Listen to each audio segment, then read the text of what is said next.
Sealdah station থেকে রাত 9:30টার শেষ ট্রেনটা হুইসেল মেরে ছাড়তেই সুজয় ছুটতে ছুটতে ট্রেনের গেট ধরে এগিয়ে গেল এবং তৎক্ষণাৎ একজন হাত বাড়িয়ে দিতে সুজয় সেই হাতটা ধরে ট্রেনের ভেতরে প্রবেশ করল। ভেতরে ঢুকে সুজয় দেখল ট্রেনের কামরাটা পুরোটাই ফাঁকা। তবে একটু আগে যে লোকটা হাত বাড়িয়ে সুজয়কে টেনে উঠতে সাহায্য করলো, সে একটা কালো চাদর দিয়ে তার মুখটা ঢেকে রেখেছে। সুজয় গিয়ে বসলো সেই লোকটার সামনের সিটে। এই দিকটায় যে হারে ঠান্ডা পড়েছে, তাতে করে এত রাতে কেউ বাইরে বের হবে না, এটাই স্বাভাবিক। তাই ট্রেন এত ফাঁকা কেন, এমন অবান্তর ভাবনা মাথায় আসা অনুচিত। কি বলেন মশাই? কালো চাদরের মধ্যে থেকে অপরিচিত সেই লোকটা ধরা ধরা সুরে বলল, হ্যাঁ, সে তুমি ঠিক বলেছ। তবে এত রাতে তুমি বা কেন হঠাৎ এই ট্রেনে উঠতে গেলে? শীতের গভীর রাতে শখ করে ট্রেনে চাপলে নাকি? আপনার কাছে আর কি বলবো আমার দুঃখের কথা। আজ রাতেই আমার দাদু মারা গেছেন। আজ শুক্রবার, খুব ভালো দিন। তাই যতই রাত হোক, আজ রাতেই মামারা দাদুর শেষকৃত্য সম্পন্ন করবে। কাল শনিবার পড়ে যাচ্ছে, মৃতদেহ বাড়িতে রেখে দিলে অনেক দোষ পাবে যে। তাই যতই রাত হোক, শেষকৃত্য আজই সম্পন্ন হবে। ওই জন্যই তো এত রাতের ট্রেনে নামখানায় আমার মামার বাড়িতে যাচ্ছি। স্টেশনে নেমে গাড়ি পাই তো ভালো, নয়তো পায়ে হেঁটেই শ্মশানে চলে যাব।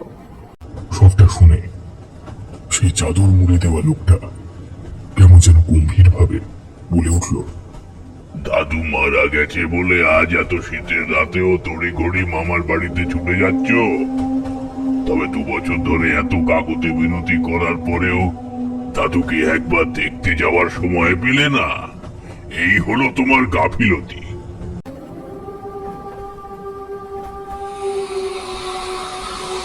2 বছর ধরে দাদু আমাকে দেখতে চেয়েছে, অথচ আমি নানান কাজের চাপে মামা বাড়িতে যেতে পারিনি। তবে এই কথাই অপরিচিত লোকটা কিভাবে জানলো? আশ্চর্য। তারপর সুজয় সামনে বসে থাকা লোকটাকে গম্ভীর ভাবে জিজ্ঞেস করলো, হ্যাঁ, অনেকদিন ধরেই দাদু আমাকে দেখতে চাইছিল, তবে কোনোভাবেই সময় বের করে মামা বাড়িতে আসতে পারিনি, এই কথা সত্য। কিন্তু মশাই, আপনি এসব কথা কোথা থেকে জানলেন? হ্যাঁ, জানি জানি, আমি সব কথা জানি। কারণ এসব কথা তোমার দাদুই আমার কাছে বলেছে। আমি তোমার দাদুর বন্ধু। আমরা একসাথে কলকাতায় ফলের ব্যবসা করতাম। মাস 2 আগে তোমার দাদুকে দেখতে গেছিলাম, তখন এসব কথা প্রহ্লাদ আমাকে শুনিয়েছিল। চলো, আজ আমিও যাচ্ছি তোমার সঙ্গে। তোমার দাদুর শেষকৃত্যে আমিও উপস্থিত থাকবো। কথাগুলো শুনে সুজয় কিছুতেই বিশ্বাস করতে পারল না। তার সামনে সবটা কেমন যেন গুলিয়ে এলো। সুজয় মনে মনে ভাবল, লোকটা পাগল নাকি? এত রাতে ট্রেনে উঠে বলছে উনি নাকি আমার দাদুর বন্ধু, আর এমন ভাবে চাদর মুড়ি দিয়ে বসে আছে যে বোঝাই যায় না ভালো মানুষ নাকি চিন্তাই পাচ্ছে।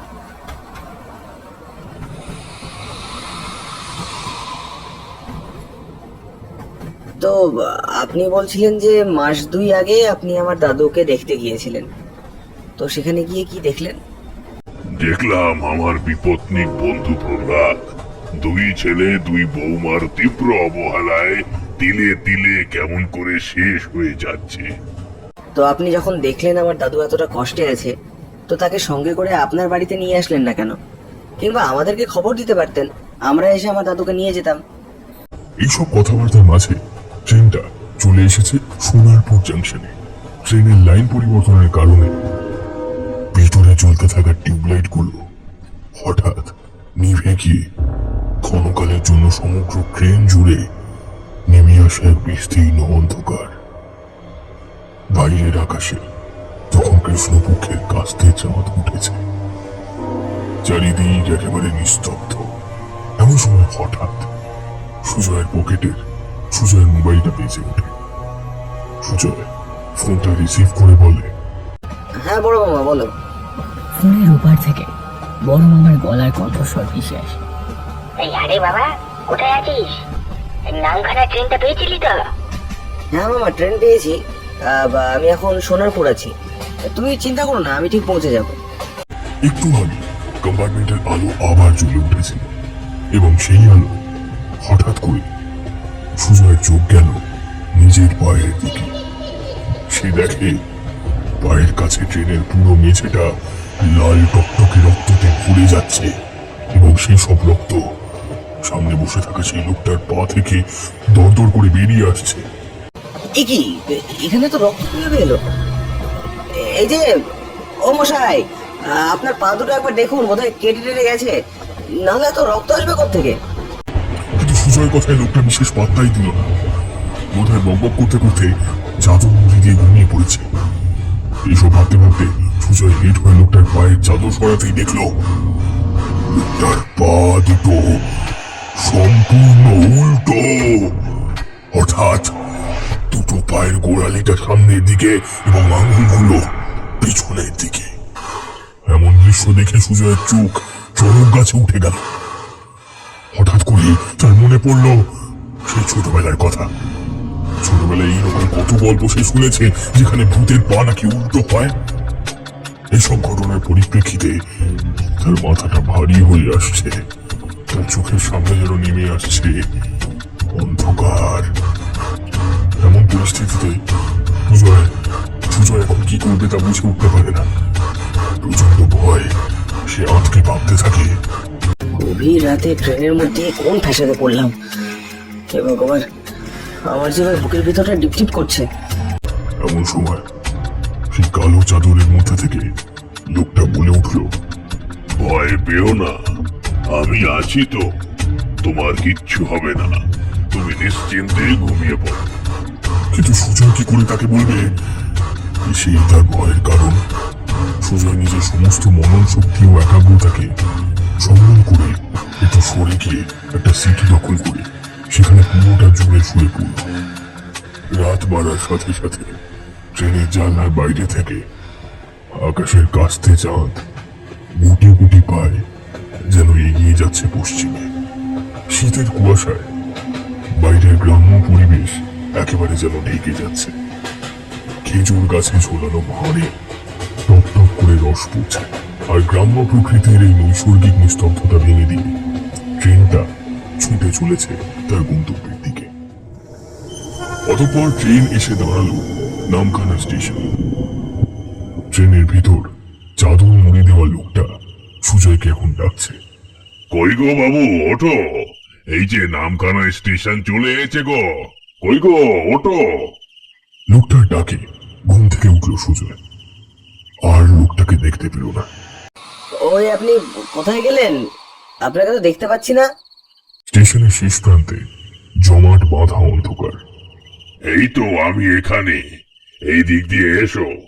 তোমার মামারা এতক্ষণে শ্মশানে চলে এসেছে, তাই বাড়িতে না গিয়ে শ্মশানে যাওয়াটাই ভালো হবে।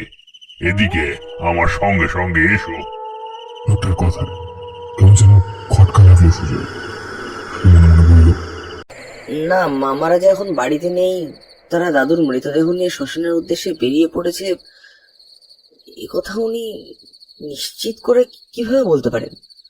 তৎক্ষণাৎ অন্ধকার থেকে লোকটা বলে উঠল, কি এত ভাবছো? আমি তোমাদের মতো সব ফোন টোন ব্যবহার না করেও কিভাবে বললাম যে মৃতদেহ নিয়ে ওরা শ্মশানের উদ্দেশ্যে বেরিয়ে পড়েছে? আসলে এসব তো আমার জানা কথা। সুজয় এসব কথায় বিস্মিত না হয়ে লোকটার দিকে তাকিয়ে তাকে অনুসরণ করে হাঁটতে শুরু করলো।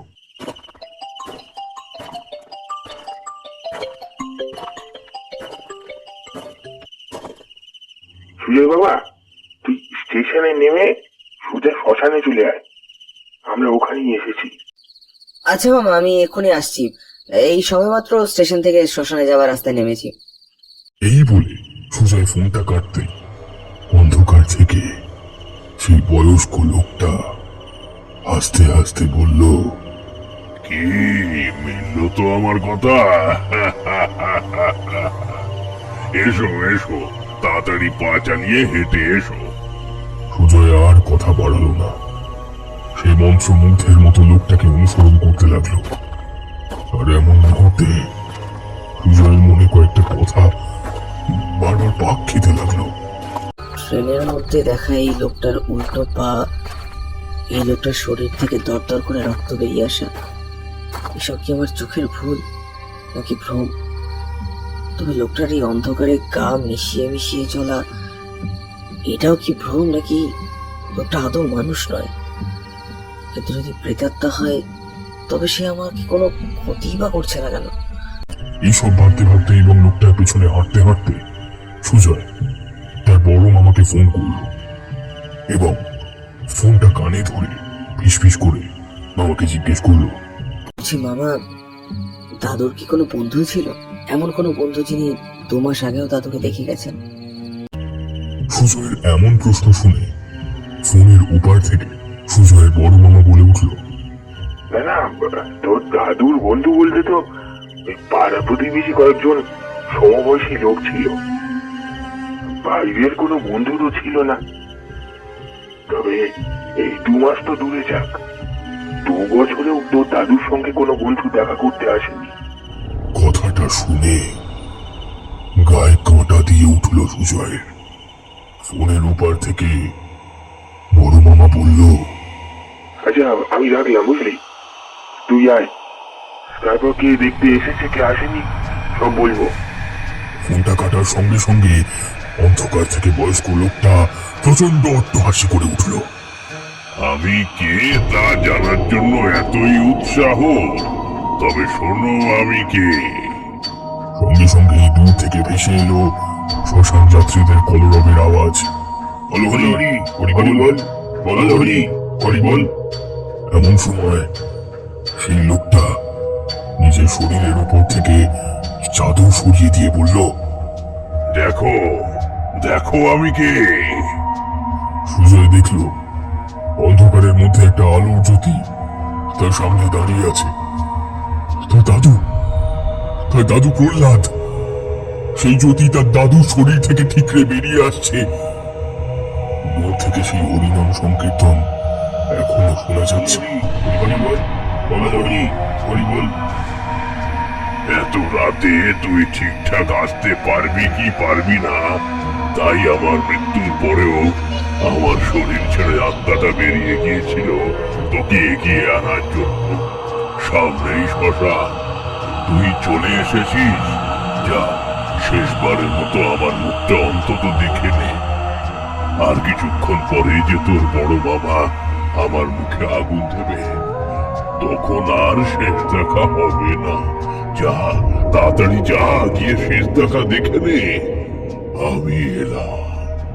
এই বলে আলোর জ্যোতিটা সুজয়ের সামনে আবার গভীর অন্ধকারে মিলিয়ে গেল। সবটা বুঝতে পেরে সুজয় মুড়ি মাছি করে ছুটে সে শ্মশান চত্বর থেকে পালিয়ে গেল।